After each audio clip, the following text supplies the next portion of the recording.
Well, that's a step in the right direction. What's up, everybody? We're back. Ty and me, the particular critic. Today we are talking about a monumental film, Nobody 2. This was one of those films I know both of us have been looking forward to ever since we saw the first one for the Almost first time. 5 years of waiting. Almost 5 years. And I remember me and Jackson, we saw the Nobody 1, the original Nobody, together in 2021, back in May of 21. It's insane. And now we're back together seeing Nobody 2 in 25. We were so hyped for this. I mean, this was a big deal coming back to this. And, during that time, even 2021, I remember it being just an absolute dry spell. Like, there wasn't anything interesting going on in the theater, unless we were watching, like, some of the older films that they were re-releasing. I mean, it was dead. It was pretty bad. So this movie was definitely a breath of fresh air, the first one, at least. And I think today, we had a lot of expectations going into this. From like the marketing material, I wasn't necessarily sold. I didn't know how to feel about a vacation setting, because this movie, throughout the whole film, it's pretty bright and happy. I mean, it's just happy, colorful daytime environment, and that's so different than the first one. The music, the first one was dark. It was literally dark. I mean, the tone was dark, but it was literally nighttime all the time. You were in dark nightclubs and such. So this was a total switch with the sequel. But today we saw it, and we are excited to talk to you all about it. So Thank you all for joining us here today. Before we get into it, though, please make sure to leave us a thumbs up, subscribe to the channel. We greatly appreciate you. We're also not going to be spoiling anything. And, at the end of the day, neither of these films really have anything to spoil anyway. So, we'll try to avoid it, but there's nothing super crazy plot wise that there's even really there to spoil. I think with both of these, they're sort of just kind of fun action films that you just get sucked right into the middle of. And, this movie, a lot of the times kind of fails in those parts, just a little bit of a hint for what's to come. But if I just tell you all about the story real quick, it's not too complicated.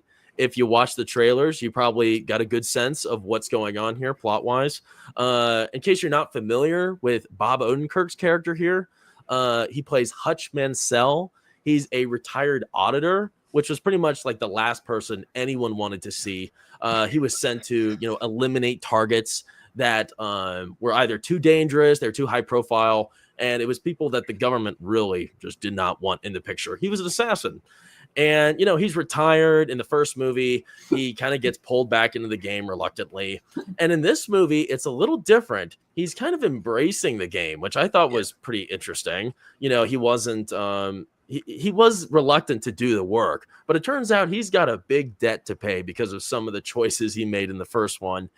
And throughout this movie, that's what he's doing. And he decides, what? He's been working way too hard. His family's kind of growing apart. I mean, like you said, Ty, it's been like 4 years since the last movie, and his kids, they're a lot older.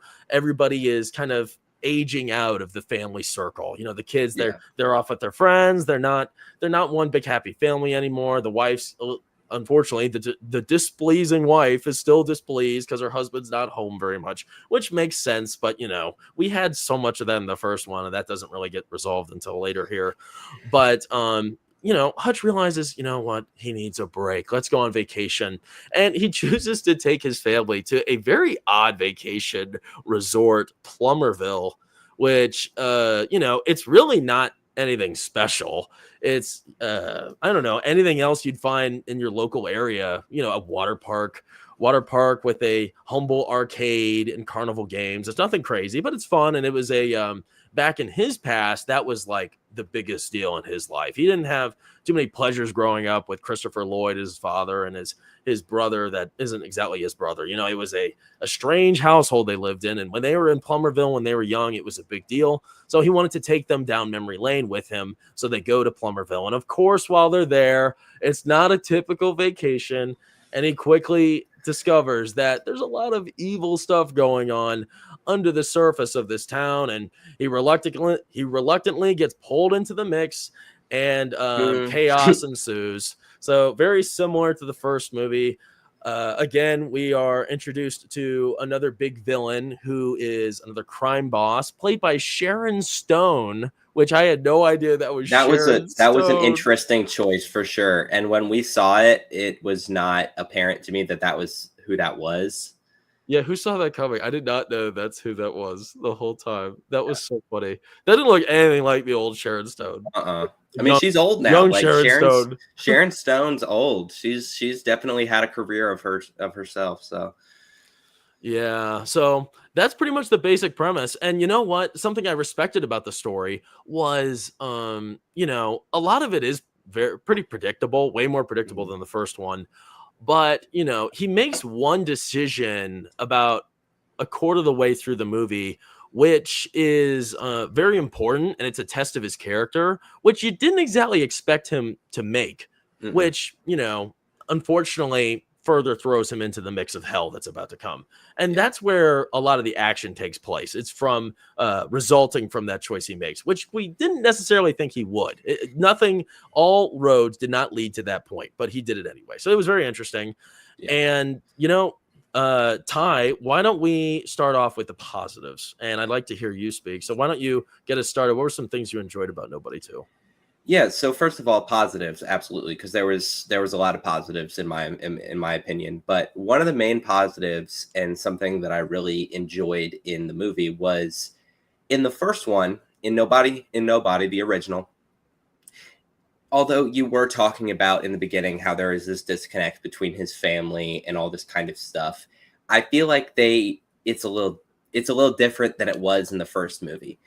His family did not respect him in the sense of a father figure. His son wanted very little to do with him. His wife, like if we can remember in the first movie, she had that pillow wall up. She pillow walled him away from her. Like there was a lack of respect in that first one.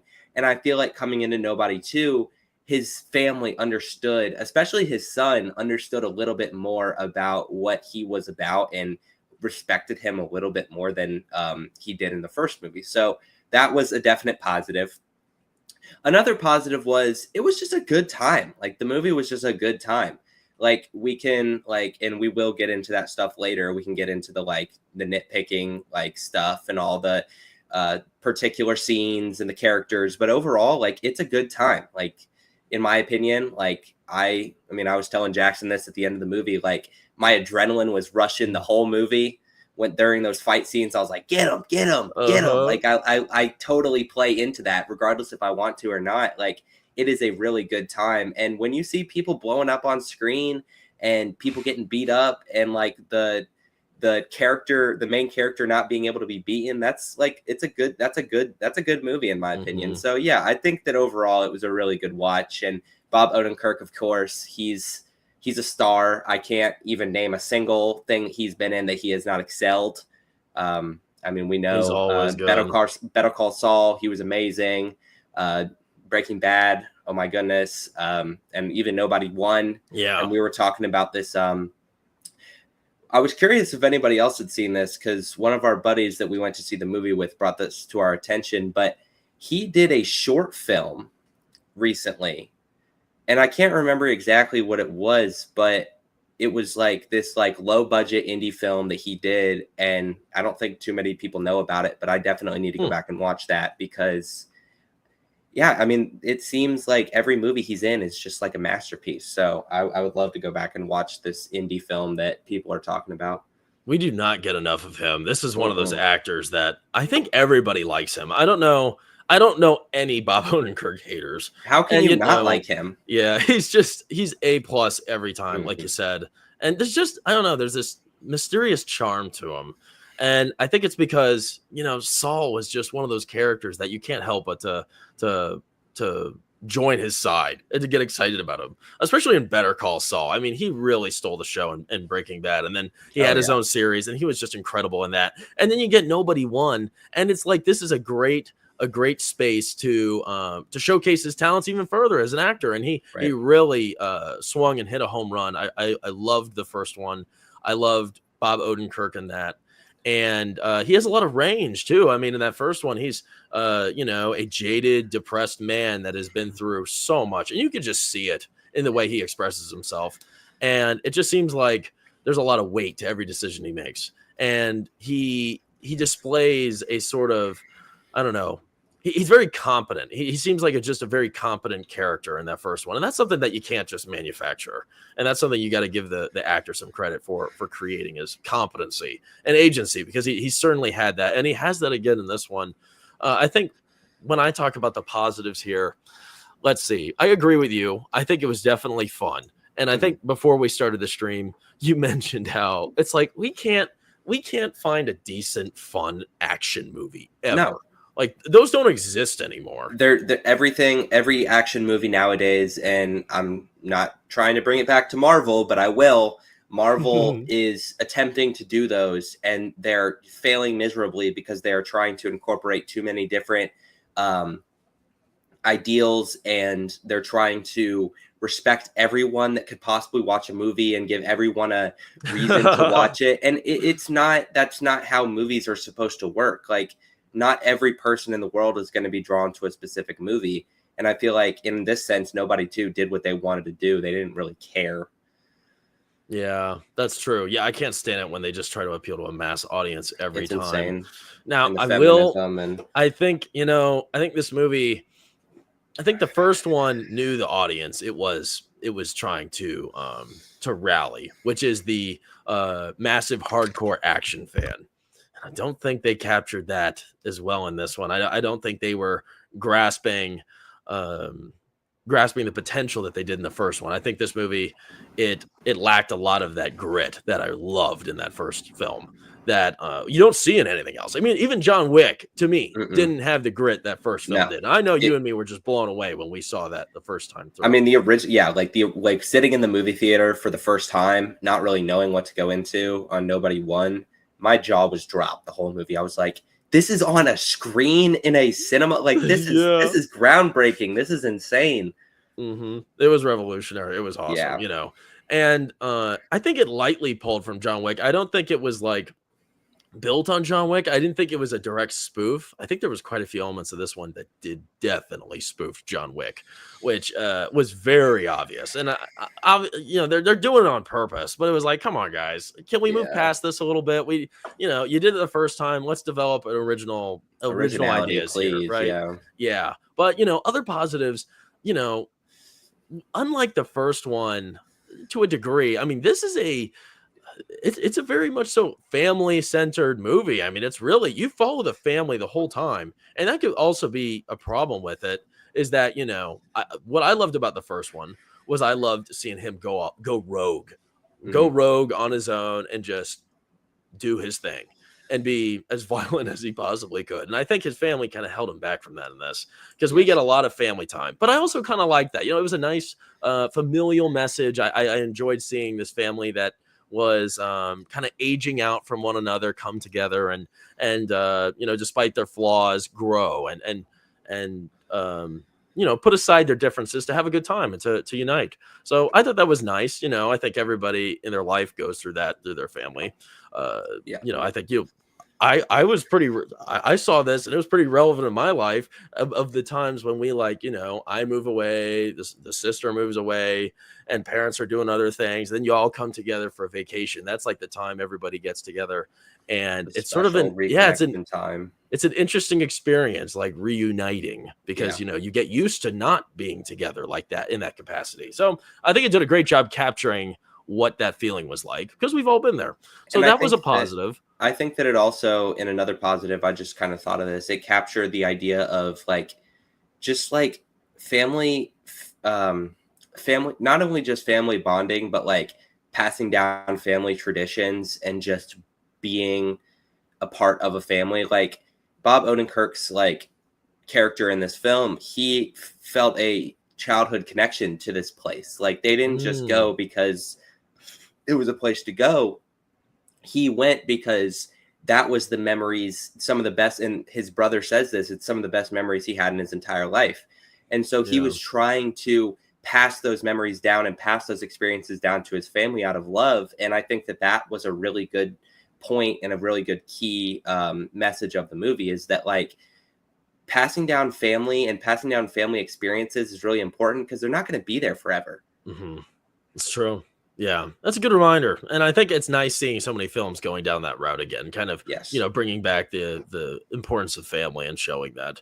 Absolutely. But, at the same time, I didn't want to see that in this. I didn't want to see that in Nobody 2. I'm sorry. I didn't care. Total different. Yeah, very different tonally here. And that's not what I paid to see. I should have known going into that. I don't know. This is kind of mean, but it's like, I literally asked you once the movie was over. I'm like, was that PG-13? Yeah, because if it wasn't for the violence, like that was not yeah. That was not the rated R Nobody we're used to from the first one. And, to me, like watching this, it seemed like this seems like a family film. Yes, it looks like a PG-13 family fun action comedy. Go see this with your family. It's a good reminder of family values. And that's not what we want Nobody to be. No way. That's not the point of that. If we want it, we can go watch National Lampoon's Family Vacation. There you go. See that. Yeah, literally. Or some trashy Marvel film that everyone could just turn their brain off and put on the TV or whatever. There you go. No, yeah, TikTok. This is such a weird segment. But before we get into the negatives, I don't think there's anything else I want to say positive. Bob Odenkirk, like you said, is just great in this. I loved him. He's a star. I thought it was funny. I thought it was pretty funny. The first one, I don't remember like trying to be funny. Yeah. But I thought this one did it well. I thought most of the time when they were trying to drop some jokes, they landed for me. So that's a positive. I'm tough and I'm picky when it comes to comedy. So kudos to them for making me laugh. I mean, my name is Particular Critic, and I understood and I appreciated this film. So that should say something. Yeah. Oh, yeah. That's respect, right? Respect. That's something I appreciate about you, Ty, is I liked how when we were watching the movie, despite maybe some elements of it being more disappointing, you still gave it a chance and you hyped it up and you're having fun with what you were getting. But at the end of the day, once it's over, you think about it and you make your decision. But in the moment of watching the movie, sitting in the theater, experiencing the movie, it's a blast. And like I said before, like the adrenaline that I get, because I'm not a violent person. I'm not the type of person that's ever going to do that stuff. So it's an outlet. It's like I'm able to experience this without actually participating in it. Yeah, that's good. I'm glad you're not going to let that energy out ever. only to you, Jackson. I'll only beat you up. I appreciate that. That's really sweet. Worry. Let's get to the chat real quick. Thank you all for joining us today. We appreciate you guys hopping on. King Kong 99 just saw it too. Oh, and King Kong 99 says like, sub, show some love. Thanks, man. Yeah, we appreciate all the support everyone shows. Thanks, King Kong. Proctofile wants to know, is it any good? Stay tuned, Proctofile. Stay tuned. Yeah. Can't say so yet. Jackson King, friend of the channel. 2 out of 10 movie. Actual evil on screen. Wow. What does that mean? I like this. Proctofile, define evil. Nobody too, he says. Yeah, what does that mean exactly? What is evil about it? Actual evil on screen. Evil like it sucks, or evil like the characters are evil, or there's evil themes. Okay, Proctofile continues. Again, define evil. In what way does that word apply? Okay, good. Then Jackson says, I'm here to watch intelligent people give perspective, not give it myself. LOL. Well, I thought it was very bad. Let's see. And then Jackson says, on the scale of Mother Teresa to Pol Pot, it was Dick Cheney. That's pretty low. That's almost as low as you can get. And I had Jackson on my left side in my ear the whole movie talking about how it was too silly, and I can agree, but I can also agree to disagree. Yeah, sure. Some of it is meant to be ridiculous, but there's some moments here where it's a little much. Yeah. Cass Styles, she's tuning in even though Luke's not here. Hey guys, and good thing Luke isn't here. Yeah, we miss you, Luke. Goodbye, Luke. Good. And Cass says Wi-Fi will be set up tomorrow. Hopefully his desk is all ready to go, streaming next Tuesday. Yeah, Proctophile's excited. He wants Luke back. We want him back too, Proctophile. We miss Luke. We miss Luke. He's been gone for 2 streams now. That's two streams too long. 2 streams too long. That's right. So, speaking of 2, Nobody 2, let's get into the negatives, because Our unfortunately, our two people's negatives. ooh, two people. There's two people on the stream. It's the second film.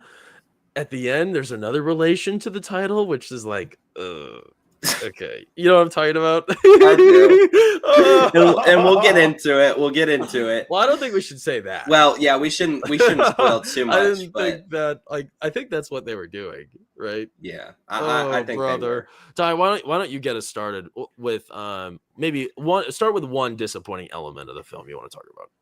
Okay, yeah, without spoiling something. Yeah, absolutely. I think that one of the negative points of this film was I was really hoping for more depth and explanation into his family.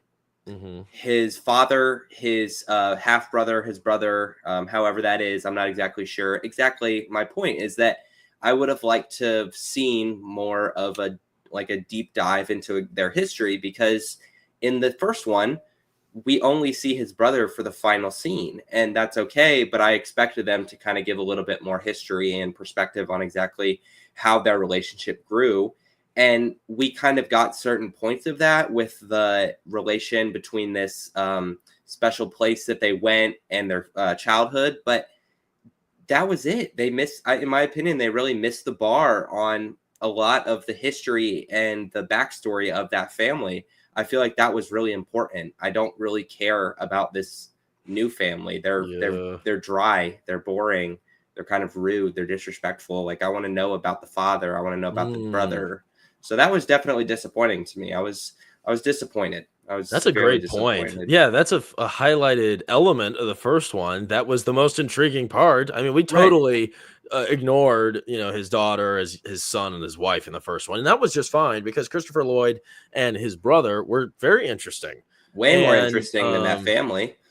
And that you're right, they neglect them in this. Christopher Lloyd is more of a cameo, especially the brother. Again, it's like at the very end of the first one, it looks like we're gonna get like a buddy cop film as the next one between the three of them. I mean, they're setting up. That's also something that's strange about this, is it looks like, between 1 and 2, they don't like lead into each other at all. Mm-hmm. I remember at the end of the first one, the brother, Hutch's brother, and the dad are driving somewhere far away in like a van full of weapons. Yeah, they're like in an RV full of ARs and ammunition and all that kind of stuff. And it sets up this it sets up the second movie in like 4 years.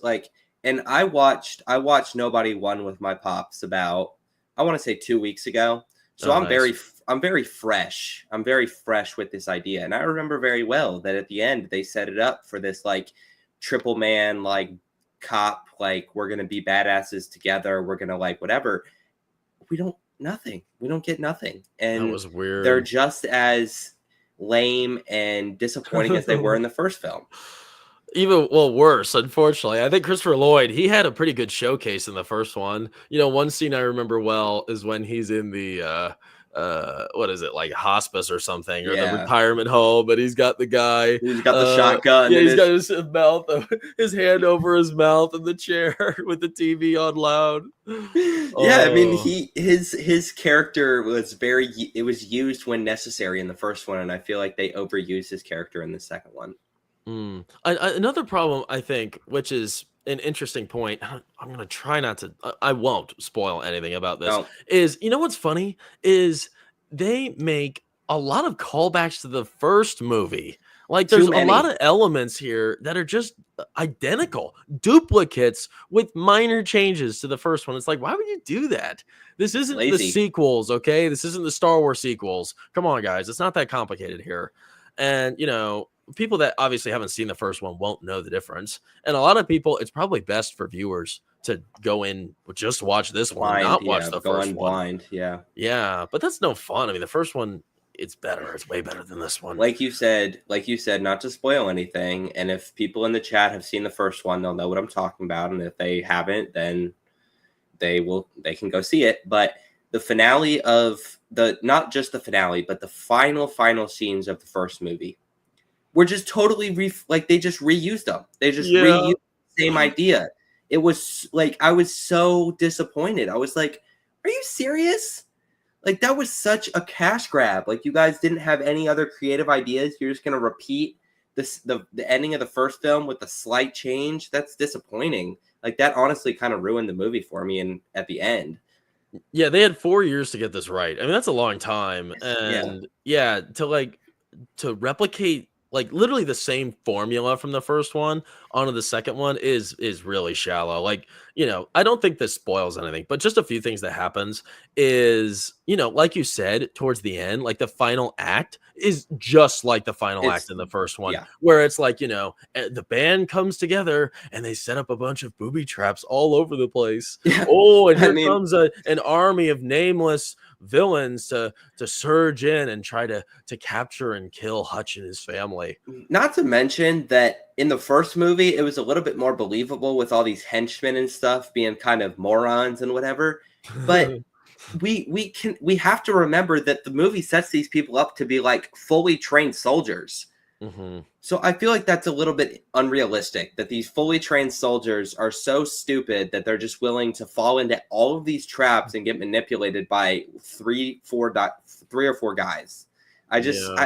It's hard for me to believe. It's hard for me to understand. Like, Oh yeah, it's bad. And then, another thing, of course, we always, if you've seen the first Nobody film, you think back to the bus scene, the brutal fight on the bus. I mean, that's like one of the best brawling scenes in any film I've ever seen. My God. One of the best scenes ever. It was like, it's like your jaw drop, it's jaw dropping. It's great. Like it's gripping. I mean, you are you can't keep your eyes off the screen. Well, they try it again here, and they are clearly trying to do the exact same thing. Hutch is on a duck boat with like 4 other dudes, and it doesn't hit the same, and it doesn't have the same grit.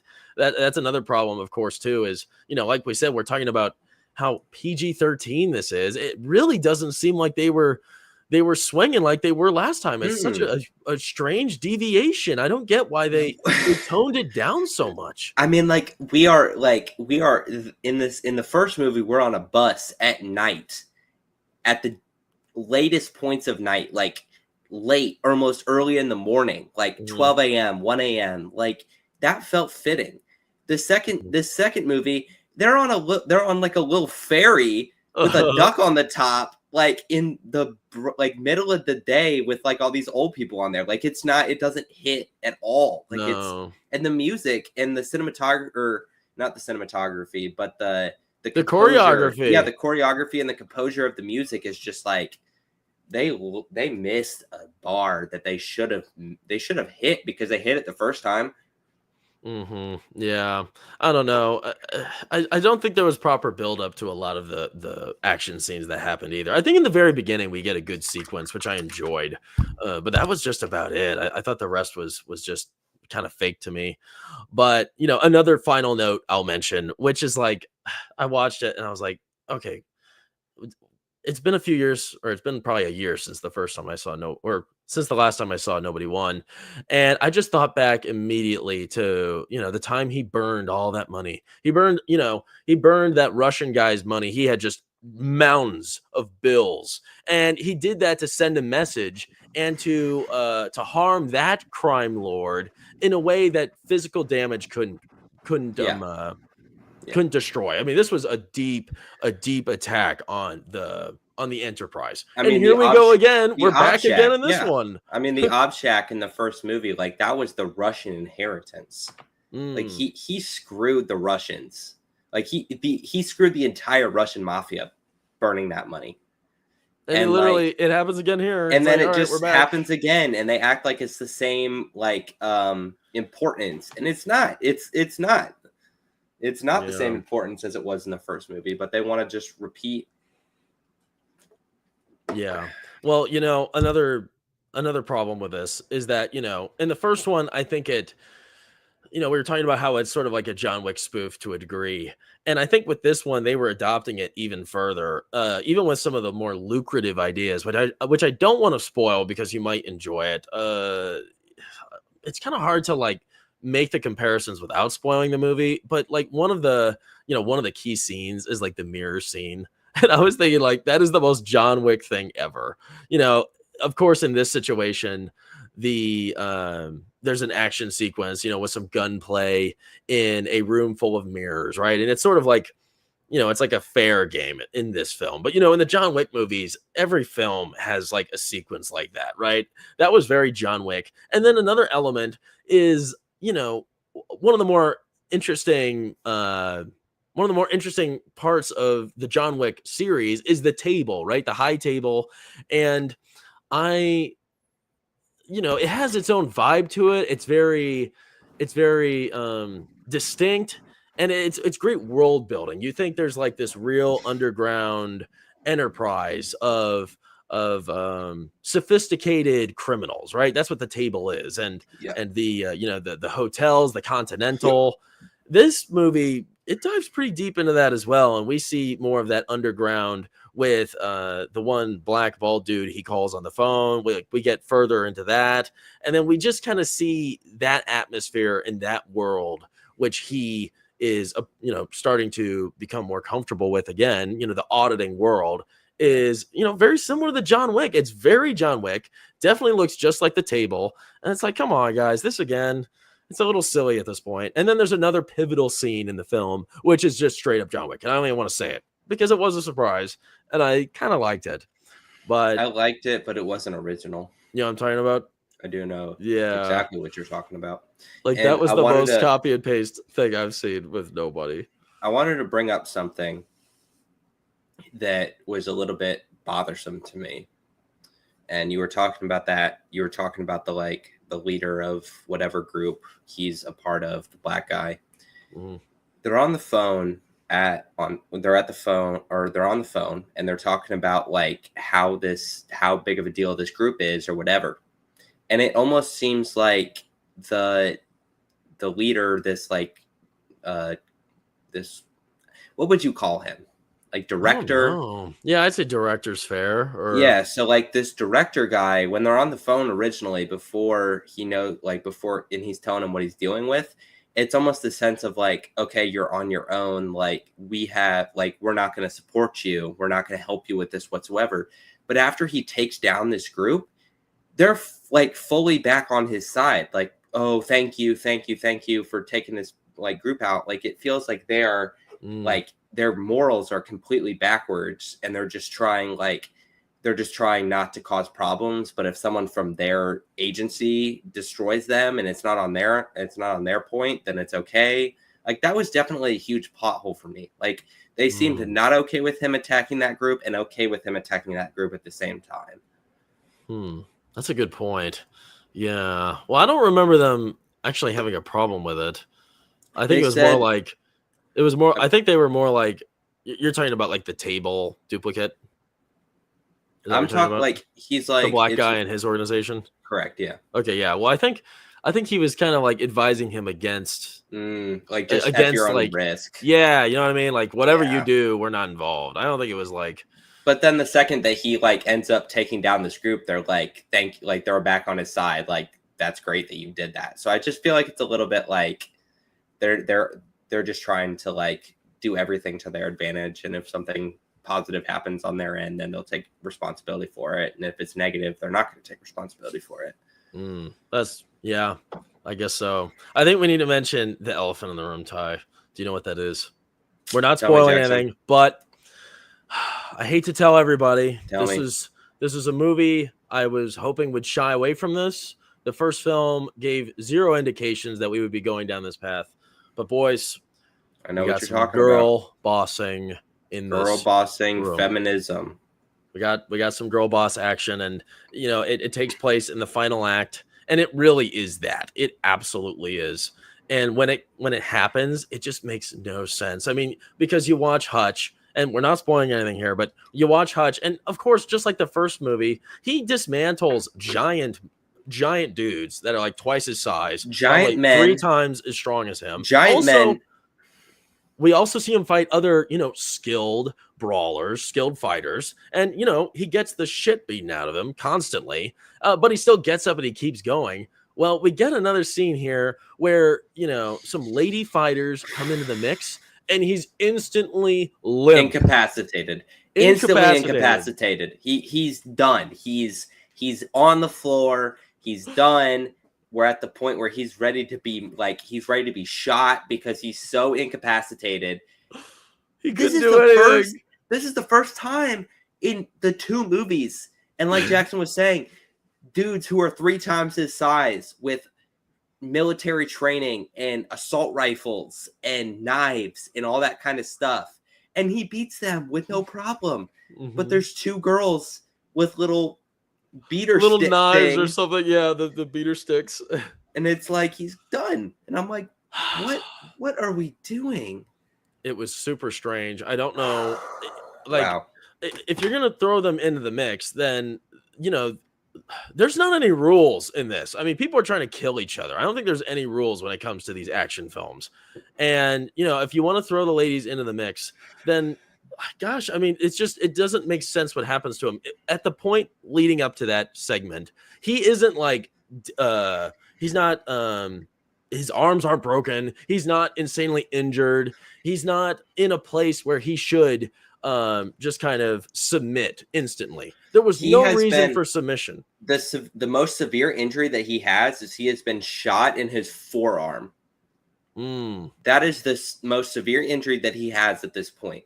He's like, yes, he's scratched up, he's bruised, he's beat up, but he has no reason. There's no absolute reason whatsoever that he should be incapacitated that quickly when the entire movie he's been beaten on dudes, even though he gets thrown through glass, he gets punched, he gets like hit. He's been shot in the first one. He was shot a bunch of times, he was right? Shot multiple times. He was like stabbed, shot, sliced, cut.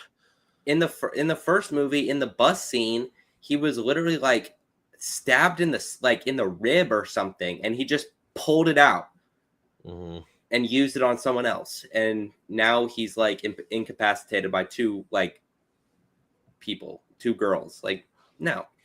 Yeah, unfortunately, it's this final act that really dumbs a lot of the movie down because it's infinitely predictable.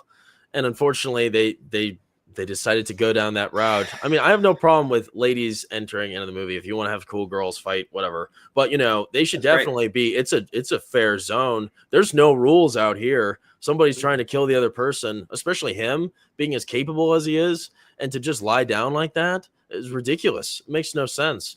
And then so that it really takes away the legitimacy of. And then for his wife to be the one that saves him is just not right. Yeah, it's not right. She's not in any position to be the savior of this situation, like whatsoever. Yeah, and then more happens after that, and in the end, without going too deep into it, Sharon Stone, she's just a weak villain. I think the Russian guy from the first one was great, and he was intriguing, and he was menacing. I think they cemented him as a truly evil, wicked villain when he's at that party, and you see him like super silly and fun and loose, and he's singing, and he actually sounds pretty good. But after the party, he deals with one of his thugs, and he tells him something he doesn't want to hear, and he brutally murders him on the spot right in front of a bunch of people. It was a hard scene to watch. And then it was like, oh crap, this guy is bad news. And we didn't get anything like that really with Sharon Stone's character. They tried to repeat that scene in this one. They tried to repeat it with Sharon Stone with the same aggressive behavior, and it did not hit. It didn't work. It didn't hit the same way that it did in the first one. She I don't want to spoil anything, but that interaction with the one male and that thing, that was just stupid. It didn't feel the same as the Russian mob boss. Like, she just felt like she was a boss with all the bark with no bite. Like, she didn't have any substance. She didn't actually, and we only saw her stand off in the final scene. We saw the Russian mob boss throughout the whole movie. That's true. Yeah, and he had some great scenes, doing villainous stuff and absolutely being menacing. Yeah. So and the chases I think that's pretty much all the negatives I have for this. I think just in the end of the day, this was just a way more predictable entry. It lacked the grit and brutality that the first one perfected. And, I think there are positives, and mostly it's a fun ride. Like you said, Ty, I think I give it a 5.5 to a 6 out of 10. Probably I'll give it a 6 out of 10 because I had a good time, and it was a pleasure to see Bob Odenkirk back in the big screen. My final question for you before we log off today is: do you want to see another film in this series? That's a great question, Jackson, because in the build up to Nobody 2, in the 4-year build up, I was excited because it differed from John Wick and the other high-packed action films with the like OP boss, like main character and all that kind of stuff. And the original Nobody like kind of strayed away from that a little bit. It had similar themes, but it was its own thing. So in the 4 years, in the time that I was waiting for Nobody 2, I was really excited for this movie. I was excited for this movie, genuinely. I wanted it to be just as good, if not better, than the first one. Mm-hmm. After seeing Nobody 2, I really have no interest in seeing a third. Wow. Jeez, that's detrimental. And that's not because I disliked this movie. It's not because I hated this movie. It's not because I think this movie should not have existed, because there are some sequels, or there are some like second movies or sequels or whatever that I genuinely believe should not have been created. Like they should have just left it alone. That's true. Yeah.